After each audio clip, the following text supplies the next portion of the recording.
Hello and welcome to another episode of Wannabe Entrepreneur. I hope you are having a lovely week. And here are we back to another episode. And today I want to go back in time. I want to go back in time to episode 27, which is called 1 Week of Digital Nomad Lifestyle. And basically, back then I was in Croatia. I was trying to live this digital nomad lifestyle for a couple of weeks.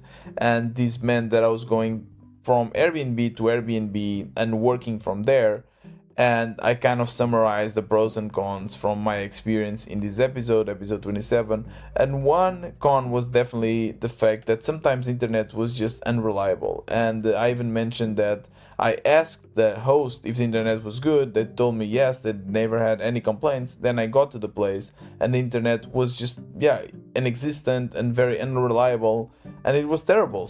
And I couldn't work. And that got me thinking, how are other people living this lifestyle doing? What are they doing? So I went on Reddit actually, and I asked that, and it turned out to be a huge problem because I got 120 upvotes and a lot of comments and answers and so on.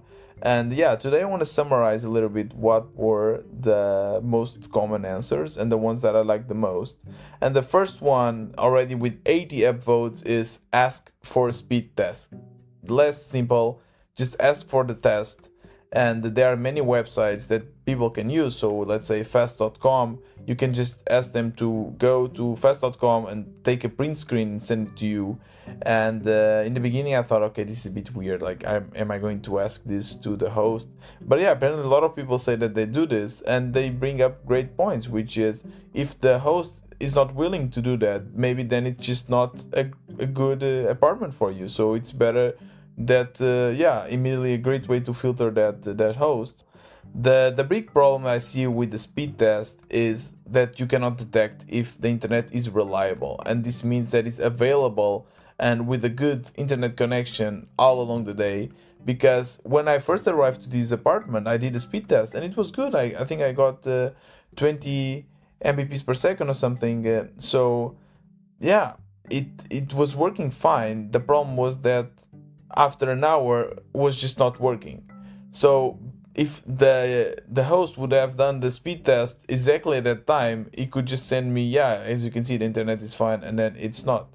So that's one of the problems with that. But I think it will, just asking for this will definitely help a little bit mitigate the risk of not having a good internet connection. Another thing that was suggested was an extension, a Chrome extension called Roamer. I've never used it, but it seems quite amazing. So it basically aggregates data, internet connection data, from multiple houses, and then it kind of predicts how good the internet will be in that Airbnb apartment depending on the neighborhood. And it's very nice. It integrates with Airbnb to the point that when you open the apartment, you can actually see like a little pop-up saying, is the internet good or not? And there's also, it seems that, I've never used it, but it says here in the description that you can just click in one button and sends a pre-recorded message to the host of the Airbnb asking for the speed test, and then it collects this and collects this data just to get more information, and it can help other people, can help the community. And this was actually recommended by a lot of people here on Reddit. So I think I will definitely try it out next time I'm trying to finding an apartment to work on. And this extension will also be in the description of this episode, so no worries. Another thing that people suggested, which I think is definitely the most secure way to guarantee that you have internet connection, is to acquire a 4G unlimited plan. And let's say, for instance, in Croatia, there is 4G connection, great connection everywhere, even in the sea. So with this, you don't have to worry, right? You can be in a coffee place, you can be sailing, you can be in a ferry, you can be in any apartment, and you don't have to worry about the internet because you always have it in your phone. You can hotspot it to your laptop and work, and that's definitely the best you can do. Sometimes I do it, but I have limited internet connection, so I just ran out of data super fast. But I know that there are some super nice packages that for like $30 per month you get unlimited internet connection or something like this. So sometimes it's really worth it to do so. And if I was living this lifestyle full time, I'll probably do this, because then I just don't have to worry. So that's definitely a great idea. Another suggestion I got here was to check the reviews, obvious, right? But yeah, sometimes there were other digital nomads, other people that work from the apartment, and they left a review. So just go to the review and search for the keyword Wi-Fi, and you can see if someone mentioned it as being good or as being particularly bad. So that's also a great idea.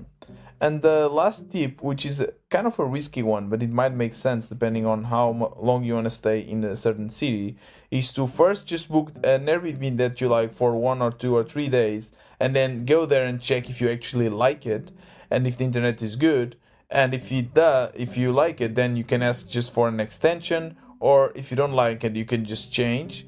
And of course this is risky, but because it can happen that when you are asking for an extension, maybe it's already booked out and you just have to leave, which I guess is fine because you have time to find another one. But I mean, that's definitely also a way to make sure that you like your apartment. And if you want to stay in this apartment for more than a week, then it makes sense to do this, because then you make sure that you absolutely love it, that you have all the conditions to work. So yeah, I think that's also a great idea. Yeah, and this is kind of the summary I have. There were so many comments. It was great to get, this knowledge from the community. But yeah, we'll also link this Reddit thread on the description of this episode, so that you can go through it if you're interested. And I will also summarize what I just mentioned, these 4 tips. I'll summarize in a post. It will be in the description with all the links to tools that you can check it out and so on. So you can just go and check that. And yeah, I hope you found this to be useful for you. If you like this content, please share it with your friends. It means the world to me. And this was another Wannabe Entrepreneur. See you tomorrow.